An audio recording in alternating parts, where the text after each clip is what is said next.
Assalamualaikum warahmatullahi wabarakatuh. Selamat pagi semuanya. Yang terhormat kepada Profesor Dr. Agus Eko Sujianto SEMM dan teman-teman yang saya banggakan. Langsung saja, saya di sini sebagai moderator dan juga pemateri akan memperkenalkan anggota kelompok 6. Yang pertama ada Mai Ellen Kusuma Dewi Pranitasari, yang kedua Ahmad Alfian Zahrul Munir, yang ketiga ada saya sendiri Afisina Ibrahim Alamin. Langsung saja, mari kita simak video berikut ini. Saya Mai Ellen akan menjelaskan materi yang pertama, yaitu konsep dasar uji normalitas. Uji normalitas dimaksudkan untuk menguji apakah nilai residual yang telah distandarisasi pada model regresi berdistribusi normal atau tidak. Nilai residual dikatakan berdistribusi normal jika nilai residual terstandarisasi tersebut sebagian besar mendekati nilai rata-ratanya. Nilai residual terstandarisasi yang berdistribusi normal jika digambarkan dengan bentuk kurva akan membentuk gambar lonceng yang kedua sisinya melebar sampai tidak terhingga. Untuk mendeteksi apakah nilai residual terstandarisasi normal atau tidak, maka dapat digunakan metode analisis grafik dan metode statistik. Kemudian uji normalitas dengan analisis grafik. Pengujian normalitas menggunakan analisis grafik dilakukan dengan menggunakan histogram dengan menggambarkan variabel dependen sebagai sumbu vertikal, sedangkan nilai residual terstandarisasi digambarkan dengan sumbu horizontal. Jika histogram standar disregression residual membentuk kurva seperti lonceng, maka nilai residual tersebut dinyatakan normal. Cara lain untuk menguji normalitas dengan pendekatan grafik adalah menggunakan normal probability plot, yaitu dengan membandingkan distribusi kumulatif dari data sesungguhnya dengan distribusi kumulatif dari distribusi normal. Distribusi normal digambarkan dengan sebuah garis diagonal lurus dari kiri bawah ke kanan atas. Jika data normal, maka garis yang menggambarkan data sesungguhnya akan mengikuti atau merapat ke garis diagonalnya. Langsung saja kita ke contoh prakteknya. Pertama, masukkan data yang akan diuji, kemudian pilih variabel view yang ada di bawah, kemudian akan muncul tampilan sebagai gambar. Bagian name yang atas kita ganti dengan tulisan iklan, kemudian untuk bagian bawah kita ganti dengan penjualan. Begitu juga untuk label, sama dengan name, yang atas kita isi dengan iklan, kemudian yang bawah kita isi dengan penjualan. Setelah itu kita ke bawah di bagian data view, kita pencet, kemudian pilih analyze atas, kemudian regression, kemudian linear. Nah, selanjutnya kita masukkan bagian penjualan ke variabel dependent, kemudian yang iklan di variabel independent. Lanjut pilih bagian plot sebelah kanan, masukkan dependent pada Y, kemudian ZRESSID di bagian X, kemudian histogram, centang, normal centang, continue, selanjutnya OK.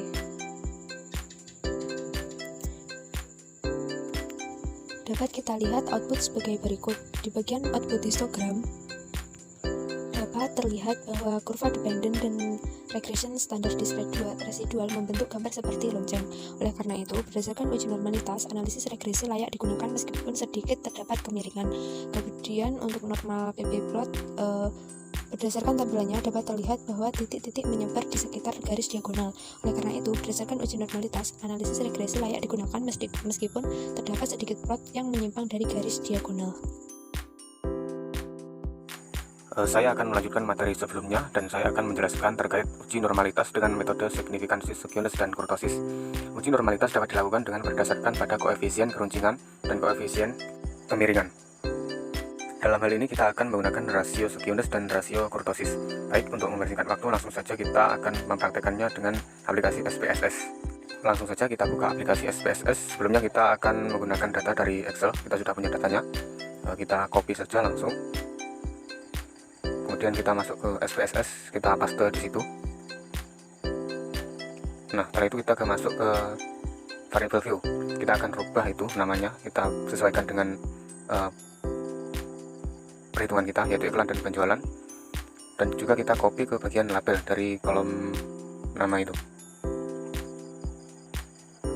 Nah, selanjutnya kita akan mencari unstandardized residual. Untuk yang pertama kita ke regression dan kemudian kita pilih linear. Nah, disitu sudah muncul dua variabel, kita masukkan variabel penjualan pada dependent dan kita masukkan juga iklan pada independent. Lalu kita klik save. Nah, di sini bagian residual kita klik standardized. Kita continue. Kita oke. Nah, ini hasil sementara, kita biarkan terlebih dahulu. Nah, ini sudah muncul unstandardized residualnya pada kolom ketiga. Selanjutnya kita mencari dengan deskriptif statistik untuk mencari hasilnya dengan petunjuk seperti ini. Nah, standardized residual itu dimasukkan ke kolom kedua. Kita klik option. Pada bagian kurtosis dan skewness kita centang. Kita continue. Dan kita oke, langsung ini hasilnya, hasil akhir langsung muncul. Untuk nanti bisa terdapat kurtosis dan skewness. Di situ ada statistik dan standar errornya. Itu akan kita gunakan dalam perhitungan nanti. Nah, di situ sudah muncul dalam skewness, statistik dan standar errornya juga untuk kurtosis. Selanjutnya kita bisa menarik kesimpulan. Untuk mempermudah, kita pindah ke Excel data tadi. Ini sudah saya pindah. Nah, di sini kita akan mencari rasio skewness dan rasio kurtosis untuk menentukan apakah distribusinya normal atau tidak. Sebelumnya kita menggunakan alfa 0,05, kemudian jika menggunakan alfa itu, rasio itu berada antara 1,96 sampai min 1,96. Jika rasio skewness atau kurtosis, kedua data itu ada di antara kedua nilai ini, berarti distribusi dikatakan normal. Untuk mencari nilai rasio skewness atau kurtosis itu kita menggunakan data tadi, sudah kita pindah di Excel ini, yaitu nilai statistik dibagi dengan standar error menggunakan kalkulator. Hasilnya sudah ada di sini, yaitu negatif 0,83 dan 0,23 untuk skewness dan kurtosis. Jadi kita ambil kesimpulan bahwa kedua nilai ini berada antara nilai min 1,96 sampai positif 1,96. Jadi kesimpulannya adalah berdistribusi secara normal. Baik, di sini saya akan menjelaskan materi tentang uji normalitas dengan Charcoe-Bera dan uji normalitas dengan Kolmogorov-Smirnov. Jadi uji normalitas dengan Charcoe-Bera seperti halnya uji skewness dan kurtosis. Uji ini merupakan uji normalitas dengan berdasarkan pada koefisien keruncingan dan koefisien kemiringan. Uji ini dilakukan dengan membandingkan statistik Charcoe-Bera dengan nilai X2 tabel. Jika nilai Charcoe-Bera lebih kecil dari X2 tabel, maka nilai residual terstandarisasi dinyatakan berdistribusi normal.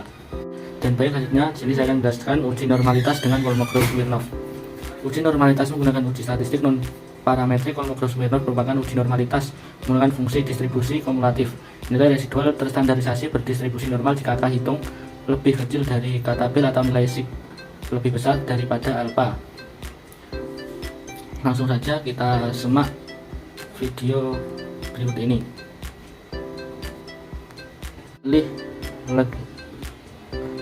Pilih regresi,